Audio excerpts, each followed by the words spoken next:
Hello, my name is Rosanamod, and welcome to the rosanamod podcast. Want to modify your life? That is corny, but I'm going to keep it in there. This variety show brainstorms solutions for everyday challenges, unlocks your secret potential, think outside the box with creative ideas that improve your business and your life. Get inspired with special guests, get motivated with how-to projects for the whole family, and learn that life is too short for anything less than being happy. Laugh with me or at me, it doesn't matter. Somebody's going to laugh.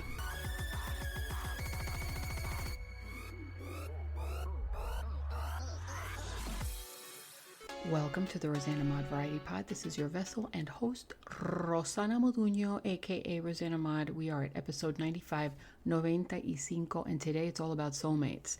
Do you believe in soulmates? Do you? Do you believe in soulmates? I don't know if you've noticed, but I'm going to add some music to this. I thought maybe when I do my talks, I could do like little music in the background. So I'm going to find some jazzy tunes, just put some light music in the background, which I think is going to be cool because it sounds a little too quiet when you do your own solo show.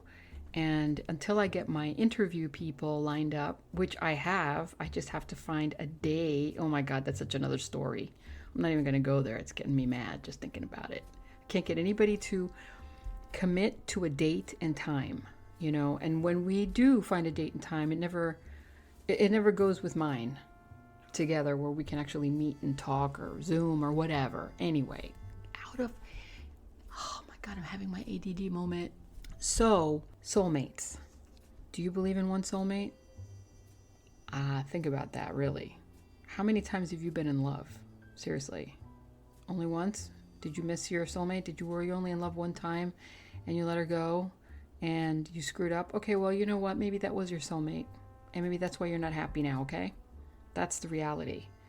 Maybe you messed up and now you're suffering for it. Okay, well, I believe that there's more than one soulmate. I don't believe we only have one. I believe that we have many soulmates. And the reason why I believe that is because we are not perfect people. Humans are not perfect. Humans have a complexity about their emotions and their feelings and their personalities and their brains, and everything is complicated. We're not so easy as animals because humans are animals, right?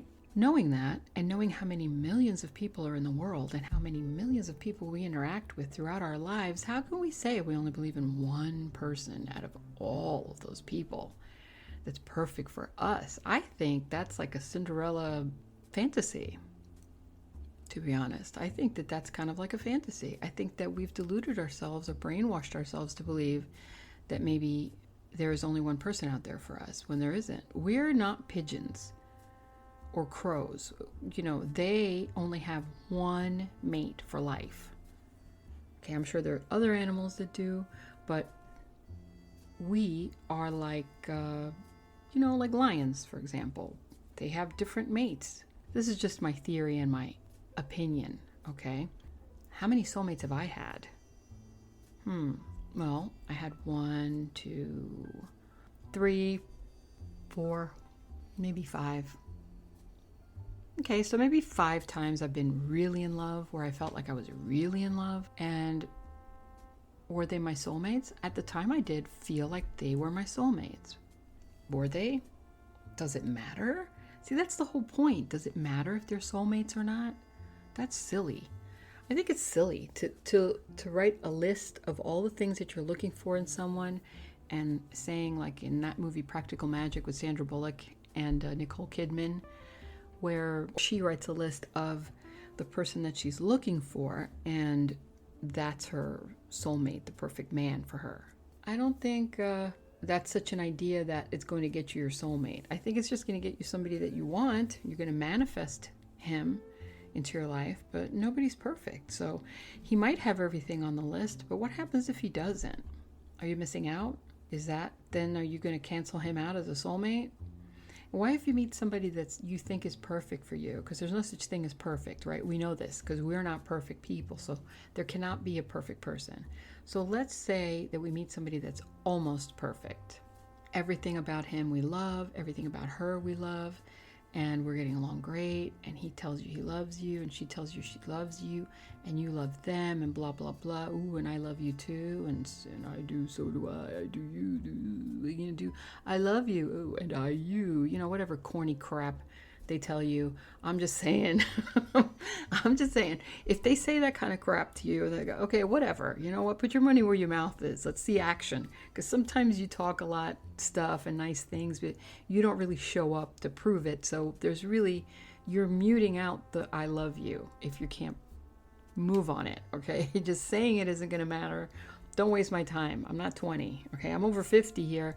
We don't have that kind of time to waste. So let's say that you're looking for a soulmate, and you want to write a list down of all of the things that you want about this person, and then you meet somebody that doesn't have maybe one or two things on the list. Does that classify them as just a person you're going to keep as a friend, and that's it? And what happens if you meet the person that you think you like and you love or whatever, and they love you, just like I said before, because I got sidetracked with my ADD moment again, and they say, I don't know, they don't want to see you anymore? Okay, was that your soulmate, and then he just broke up with you, so he's really not your soulmate now? Or was it a soulmate and it didn't work out? How would you classify that? You see what I mean? It's so complicated. Why are you making it so complicated? I think that we make it complicated because we love drama, and the media sucks, and they try to portray things in their movies and in their love movies and stuff as things to get us all wrapped up and brainwashed into whatever it is that they want us to be. So I'm thinking maybe we should just think for ourselves and go out there and find somebody, or if we do meet somebody, we don't have to look into their eyes and find their, our soul or their soul. We knew them from a previous life, or, oh my gosh, you look familiar. You must be my soulmate. Do you remember me? I was the one with the red dress and the cigarette. That's right, I did slap you. Do you remember why? Because you were playing footsies with me under the desk and my mother was present. You know what I mean? I don't even know where that came from. I'm just saying.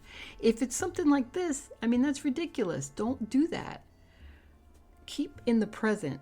Stay in the present. Don't think about the past lives. Don't think about soulmates. Don't think about, you're lighting a candle for this, whatever. Just stop. I'm not saying that doesn't work. Sure it does. It does work sometimes. But that's not what we're talking about here. We're talking about soulmates. The word soulmate, it means somebody that's meant just for you. But if that were true, then you should both be virgins. You should both be complete virgins. You've never had anybody else, and they were just made for you. Otherwise, it mutes the point of them being a soulmate. I'm sorry, it just does. But no, Ro, they are soulmates from a different life, and they had to make all of these mistakes until they finally found you. They spent all these years looking for you, and then they finally found you, and now they are your soulmate. No, they're not. They're just somebody that had a life with somebody else and it didn't work out for them, and now they met you, and then you're perfect for each other, almost perfect for each other, and now you're getting along and you love each other and you're happy. And so isn't that enough? Why do we always have to dramatize everything and make everything so grandioso and make it all so movie style? It's nice to think that way, but I think I'm more of a realist and practical in my mind, that even though I am a dreamer and an optimist, of course, by nature and by my heart and by my zodiac, I am a dreamer, yes. But I'm also very realistic. What am I looking for right now? Am I single? Yes, I am single. I'm putting it out there. Yes, I am. I'm single. Sometimes I feel the manifestation of somebody thinking about me. I feel it now. I feel somebody's thinking about me. Not just you, the listener, but I feel like there's somebody out there manifesting me into their life. I feel it. I also feel that I'm manifesting somebody else into my life, which I do. And I don't do it consciously. I do it, like when I'm not even thinking about it, when I'm doing other things. And the bottom line is, when I meet this person that I intend to love completely and unconditionally, I I'm not looking at it as my soulmate. I'm looking at it as just a person who's looking for love, who's had some rough times with relationships in the past, who have paid their dues, as I have, who are now ready to embark on a new journey with a new person, who is also ready and who wants honesty and love and fulfillment and companionship and a life of, uninhibited laughter and everything else that's uninhibited that we can't mention. Do you see what I mean? This is what I'm talking about. Why can't you just be fulfilled with the basic love and just basic reality of what it is when you meet somebody? Soulmates, do they exist? It's up to you, I guess, if it makes you happy and if that's what you think that you want and that's how you feel you need to live your life looking for your soulmate, then go ahead and look for him. But I'm just thinking that's just a title for somebody that makes you happy. And if he doesn't work out, then you find somebody else that makes you happy. If you want to call him another soulmate, then call him another soulmate. But the fact is, you're going to be with different people. If you're young especially, you're going to go with different people. By the time you're 60, you're going to have a lot of different people.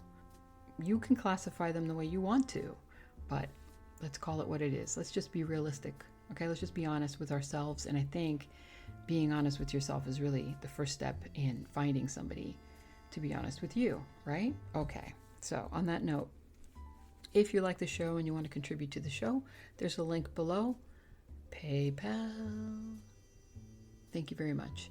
If you want to be a podcaster, there's a link below. Buzzsprout. Also, click it and do what you got to do. And if you want to be a podcaster, I would be very happy to help you if you need help. Or you can go on YouTube and find lots of Buzzsprout ideas there for things to do. And if you're, now that Mother's Day is coming up, if you want something great for your mom and she likes vintage jewelry, or you're a retro girl, she likes, vintage jewelry, whatever, go into eBay and look at my rosanamod, and my link is below. I'm selling a lot of vintage jewelry for women. Really cool, very nice. And I'll be listing more, but if you want to go in there, go check. If you like handmade jewelry, go into my Amazon handmade, also link below. I only have 12 items up. I was told to just try with 12 first, so I don't know. I have a lot more, but if you're curious, go on Pinterest and you can see a lot of my stuff really there under rosanamod. Follow me on my Instagram at rosanamod and drop me a note there, and I would be more than happy to follow you back. All right. Anyway, so that's all I have for you today. I hope you enjoyed this soulmate episode, and with music to get you into the mood of love. All right, let's attract love. Let's do that. Let's manifest our man or our woman, writing a list of all the things that we like and being realistic. You're not going to have the perfect person, but the almost perfect, I like to call it. That's all for now. God bless you. And what do we say?